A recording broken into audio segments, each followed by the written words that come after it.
अस्सलाम वालेकुम viewers, Shakeel sir maths classes में आपका स्वागत है।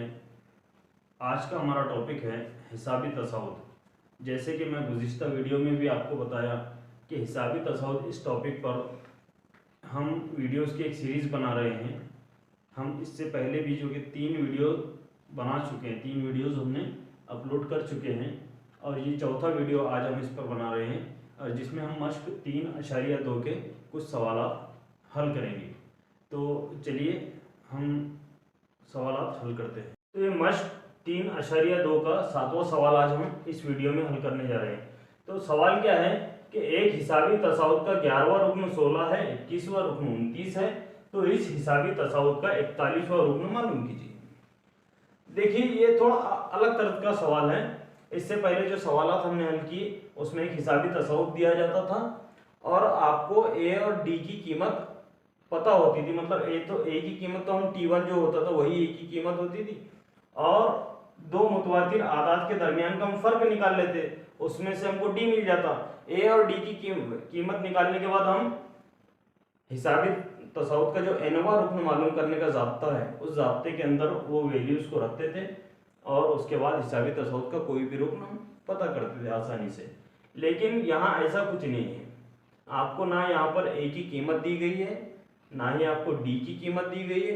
आपको सिर्फ एक ऐसे हिसाबी तसाउद के बारे में बताया गया है जिसका 11वां रुकन 16 है और 21वां रुकन 29 है। तो आपको 41वां रुकन मालूम करना है उस हिसाबी तसाउद का। तो किस तरह से मालूम करेंगे? तो हमारे पास फॉर्मूला तो एक ही है, टी एन बराबर ए जमा एन वजा 1 डी। इसी फॉर्मूले को इस्तेमाल करके हमको ये सवाल को हल करना है।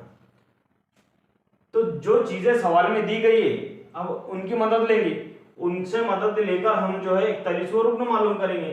तो इनकी मदद से पहले हमको ए और डी की कीमत मालूम करना होगी। ये जो दो अरकान दिए गए हैं इन दो अरकान की मदद से हमें ए और डी की कीमत मालूम करनी होगी, और ए और डी की कीमत मालूम होने के बाद जो है हम 41वां रुकन आसानी से मालूम कर सकते हैं। तो पहले क्या दिया हुआ है सवाल के अंदर कि T11 बराबर 16 और T21 बराबर 29। अब ये दो अरकान की मदद से हम ये पूरा सवाल हल करेंगे, जवाब तक पहुंचेंगे। तो पहले हम क्या करते हैं, T1 दिया हुआ है, T11 दिया हुआ है, तो T11 को इस ज़ाब्ते के अंदर रखते हैं। जहां पर n है वहां पर हम 11 रख देंगे। T11 इज इक्वल टू ए जमा एन वजा, अब यहाँ पर देखिए यहाँ n नहीं आएगा, अब यहाँ पर हमने n की जगह क्या लिया 11, तो यहाँ भी क्या आएगा 11 माइनस 1 डी। T11 की वैल्यू कितनी है 16, T11 जो है इसकी कीमत कितनी है 16, तो यहाँ पर आ जाएगा 16 बराबर ए जमा 11 वजा 1, यहाँ बच जाएगा 10 और डी इसके ज़रब में है तो यहाँ डी। मतलब आप इसको इस तरह भी लिख सकते हैं कि a जमा 10 डी बराबर 16। इससे कोई फर्क नहीं पड़ता, आप इस तरह लिख लें और इसको मसावत 1 का नाम दे दें, ठीक है। अब दूसरा रुकन हमको दिया हुआ है T21, इसको भी इस ज़ाब्ते के अंदर रखिए, n की जगह अब 21 रख दीजिए। T21 बराबर a जमा कॉस के अंदर यहाँ भी n की जगह हमको 21 लेना होगा, 21 वजा 1 डी। तो इस तरह देखिए यहाँ पर 20 में से 21 में से 1 माइनस हो जाएगा, यहाँ पर बचेगा 20 डी, a जमा 20 डी हो जाएगा।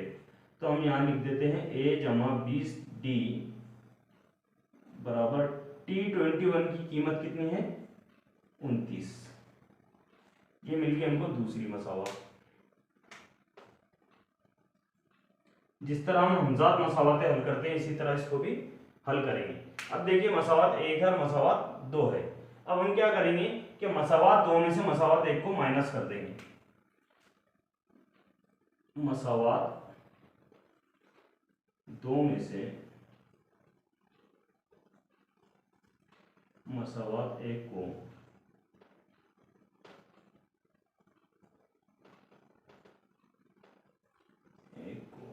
तफरीक करने पर।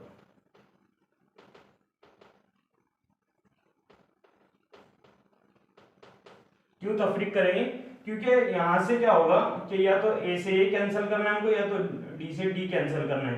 एक को कैंसिल करके जो है हमको ए की या डी की वैल्यू निकालना है। ये दो जब हम वज़ा जमा करेंगे इन दोनों की, तो यहां से हमको ए की या डी की वैल्यू मिलेगी। देखिए किस तरह से, मसावात दो में से मसावात एक को माइनस करना है, तो मसावात दो पहले लिख लो। मसावात दो क्या है? ए जमा 20 डी, ए जमा 20 डी बराबर 29।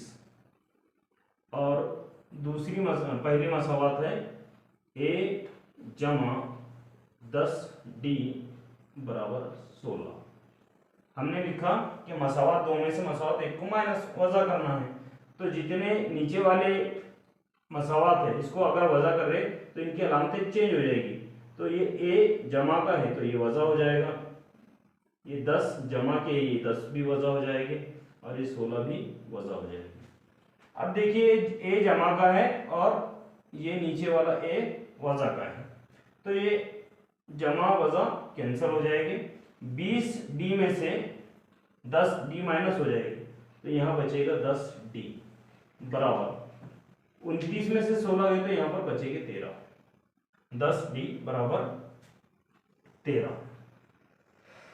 देखिए अब यहाँ से हमको डी की वैल्यू निकालना है, यहाँ से हमको डी की वैल्यू निकालना है, तो डी को यहीं रहने देंगे हम, और ये जो 10 है ये 13 के बटे में चले जाएगा।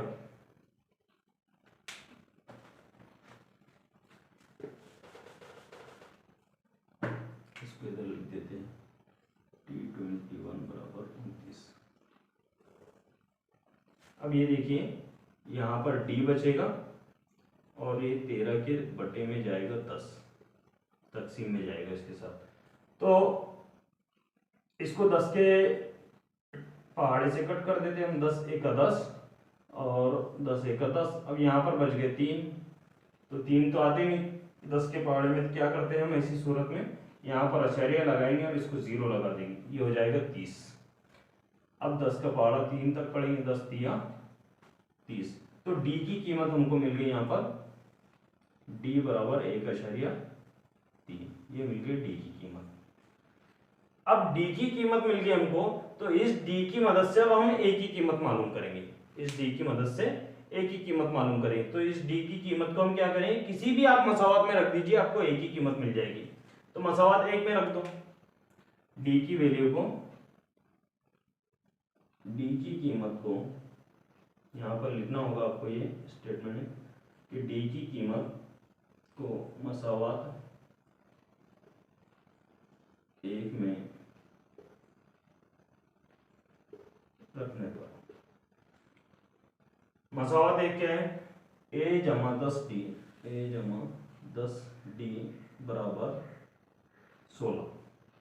अब जहां पर डी है वहां पर हमको 1.3 लिखना है, ए जमा 10। देखिए अब ज़रब डी है तो ज़रब, अब डी की जगह आ जाएगा 1.3 बराबर 16। तो 10 की और 1.3 की ज़रब कर लीजिए इस तरह से। थोड़ी देर के लिए मान लीजिए कि 13 है, ये 10 है, कर लीजिए ज़रब। 10 दिया 30 का सिफर हासिल का 3, 10 एक 10 और 3 13। यहाँ पर एक के बाद अशारिया था तो हम सीधे हाथ की तरफ से एक के बाद अशारिया लगा दें, तो जवाब आया 13.0, मतलब ये 0 का आप छोड़ दीजिए, आपका जवाब है 13। मतलब 10 ज़रब 1.3, तो इसका आ जाएगा ए जमा 13 बराबर 16। अब ये जमा के 13 हमको एक ए को इस साइड पर रखना है क्योंकि ए की कीमत निकालना है हमको, तो ए बराबर हो जाएगा, ये 16 भी यही रहेगा और ये जमा के 13 इधर आएगी तो वज़ा के 13 हो जाएंगे। मतलब 16 में से 13 गए तो ए की कीमत हमारे पास आ गई 3। ठीक है, ए की कीमत मिल गई हमको 3, डी की कीमत मिल गई 1.3। तो अब ये ए और डी की मदद से हमको जो है इस हिसाबी तसाउत का 41वां रुकन मालूम करना है, जिस हिसाबी तसाउत का 11वां रुकन 16 है और 21वां रुकन 29 है। ठीक है,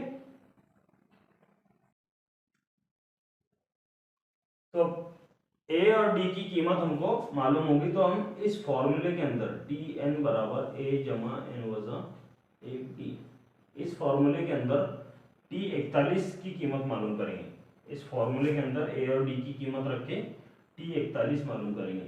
तो टी 41 बराबर होगा, ए कितना है हमारे पास 3 जमा, अब देखिए यहाँ पर 41 लिया तो इस n की जगह भी आपको 41 लेना होगा। 41 वजा 1 ज़रब डी, डी की कीमत क्या है, अब जो कीमत मिल गई हमको तो फिर उसकी जगह उसकी कीमत रख दीजिए।